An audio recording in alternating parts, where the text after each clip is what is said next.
राधे राधे। सोमवार व्रत कथा आरंभ। एक नगर में एक बहुत धनवान साहूकार रहता था। उसके घर में धन की कमी नहीं थी, परंतु वह बहुत दुखी था क्योंकि उसके कोई पुत्र नहीं था। वह इसी चिंता में दिन रात दुखी रहता था। पुत्र की कामना के लिए वह प्रत्येक सोमवार शिव जी का व्रत और पूजन किया करता था तथा सायंकाल मंदिर जाकर शिव जी के सामने दीपक जलाया करता था। उसके इस भक्ति भाव को देखकर एक समय माता पार्वती ने शिव जी से कहा, महाराज, यह साहूकार आपका अनन्य भक्त है, सदैव आपका व्रत और पूजन बड़ी श्रद्धा से करता है। आपको इसकी मनोकामना पूर्ण करना चाहिए। शिव जी ने कहा, हे पार्वती, यह संसार कर्म क्षेत्र है। किसान खेत में जैसा बीज बोता है वैसे ही फसल काटता है। उसी तरह मनुष्य इस संसार में जैसा कर्म करते हैं वैसा ही फल भोगते हैं। माता पार्वती ने अत्यंत आग्रह से कहा, महाराज, जब यह आपका अनन्य भक्त है और अगर इसको किसी प्रकार का दुख है तो उसे आपको अवश्य दूर करना चाहिए। आप तो सदैव अपने भक्तों पर दयालु होते हैं और उनके दुखों को दूर करते हैं। यदि आप ऐसा नहीं करेंगे तो मनुष्य आपका पूजन तथा व्रत क्यों करेंगे? माता पार्वती का ऐसा आग्रह देख शिव जी कहने लगे, हे पार्वती, इसके कोई पुत्र नहीं है। इसी चिंता में वह अति दुखी रहता है। इसके भाग्य में पुत्र न होने पर भी इसको मैं पुत्र प्राप्ति का वर देता हूँ, परंतु वह पुत्र केवल 12 वर्ष तक जीवित रहेगा। इसके पश्चात वह मृत्यु को प्राप्त हो जाएगा। इससे अधिक मैं इसके लिए कुछ नहीं कर सकता।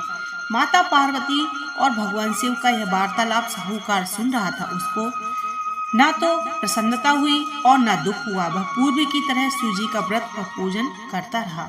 कुछ समय पश्चात साहूकार की स्त्री गर्भवती हुई और 10वें महीने उसके गर्भ से अति सुंदर पुत्र उत्पन्न हुआ। साहूकार के घर में बहुत खुशी मनाई गई, परंतु साहूकार तो यह जानता था कि उसकी आयु केवल 12 वर्ष की आयु है, इसलिए उसने अधिक प्रसन्नता प्रकट नहीं की और न किसी को यह भेद ही बताया। जब वह बालक 11 वर्ष का हो गया तो बालक की माता ने उसके पिता से उसका विवाह करने के लिए कहा। साहूकार ने कहा, अभी मैं इसका विवाह नहीं करूंगा क्योंकि मैं अपने पुत्र को काशी पढ़ने के लिए भेजूंगा। साहूकार ने बालक के मामा को बुलाकर उसको बहुत सा धन देकर कहा कि तुम इस बालक को काशी पढ़ने के लिए ले जाओ और रास्ते में जिस स्थान पर भी जाओ यज्ञ करते, ब्राह्मणों को भोजन कराते तथा दक्षिणा देते हुए जाना। दोनों मामा भांजे यज्ञ करते, ब्राह्मणों को भोजन कराते तथा दक्षिणा देते काशी जी की ओर चल पड़े। रास्ते में एक शहर पड़ा। उस शहर में राजा की कन्या का विवाह था, परंतु जो राजकुमार विवाह कराने के लिए आया था वह एक आंख से काना था। उसके पिता राजा को इस बात की बड़ी चिंता थी कि कहीं राजकुमार को देख राजकुमारी तथा उसके माता पिता विवाह में किसी प्रकार की अड़चन पैदा न कर दें। जब उसने सेठ के अति सुंदर लड़के को देखा तो मन में विचार किया, क्यों न द्वारचार के समय इस लड़के से वर का काम चलाया जाए। ऐसा मन में विचार कर राजकुमार के पिता ने उस लड़के और उसके मामा से बात की। वे राजी हो गए। फिर उस साहूकार के लड़के को वर के कपड़े पहनाकर तथा घोड़ी पर बैठाकर कन्या के द्वार पर ले गए।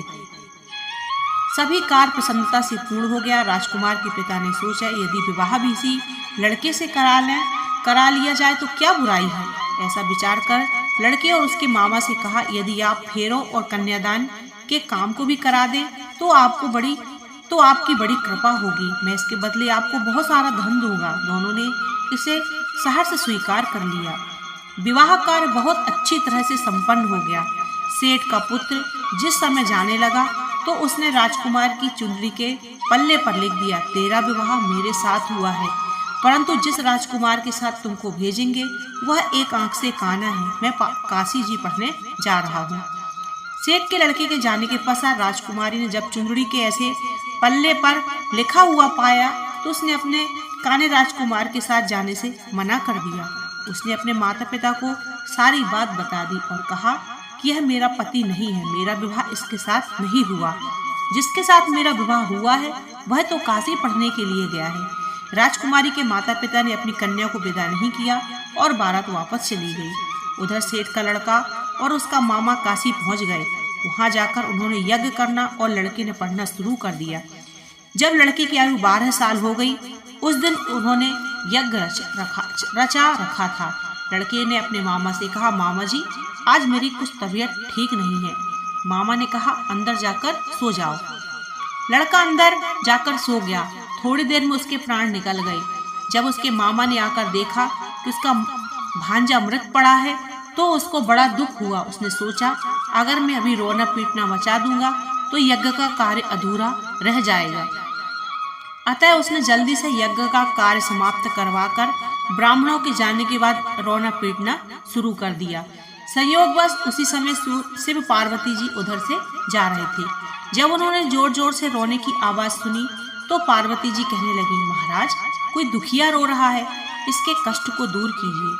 जब शिव पार्वती वहां पहुंचे तो उन्होंने पाया वहां एक लड़का मृत पड़ा था। माता पार्वती कहने लगी, महाराज यह तो सेठ का लड़का है जो आपके वरदान से उत्पन्न हुआ था। शिव जी ने कहा, हे पार्वती इसकी आयु इतनी ही थी, वह भोग चुका। जब पार्वती जी ने कहा, हे महाराज इस बालक को और आयु दो, नहीं तो इसके माता पिता तड़प तड़प कर मर जाएंगे। माता पार्वती जी के बार बार आग्रह करने पर शिव जी ने उसको जीवन का वरदान दिया। शिव जी की कृपा से वह लड़का जीवित हो गया। शिव जी और पार्वती कैलाश पर्वत को चले गए। शिक्षा पूर्ण होने पर लड़का और उसका मामा उसी प्रकार यज्ञ करते, ब्राह्मणों को भोजन कराते तथा दक्षिणा देते अपने घर की ओर चल पड़े। रास्ते में उसी शहर में आए जहां उस लड़के को वहां की राजकुमारी से विवाह हुआ था। वहां आकर उन्होंने यज्ञ आरंभ कर दिया। उस लड़के के ससुर वहां के राजा ने उसको पहचान लिया और महल में ले जाकर उसकी आवभगत की। बहुत से दास दासियों सहित आदर पूर्वक अपनी राजकुमारी और जमाई को विदा किया। जब वे अपने शहर के निकट आए तो मामा ने कहा कि मैं पहले तुम्हारे घर जाकर तुम्हारे माता पिता को खबर कर आता हूँ। जब उस लड़के का मामा घर पहुंचा तो उसने देखा कि लड़के के माता पिता घर की छत पर बैठे थे। उन्होंने यह प्रण कर रखा था कि यदि हमारा पुत्र सकुशल लौट आया तो हम राजी खुशी नीचे आ जाएंगे, नहीं तो छत से गिरकर अपने प्राण दे देंगे। उस लड़के के मामा ने आकर जब यह समाचार दिया कि आपका पुत्र आ गया है तब उनको विश्वास नहीं आया। उसके मामा ने शपथ पूर्वक कहा कि आपका पुत्र अपनी पत्नी तथा बहुत सा धन लेकर आया है। सेठ प्रसन्नता से भर उठा। सेठ सेठानी आनंद पूर्वक नीचे आए। बाहर आकर उन्होंने अपने पुत्र और उसकी पत्नी का भरपूर स्वागत किया। सभी प्रसन्नता के साथ रहने लगे।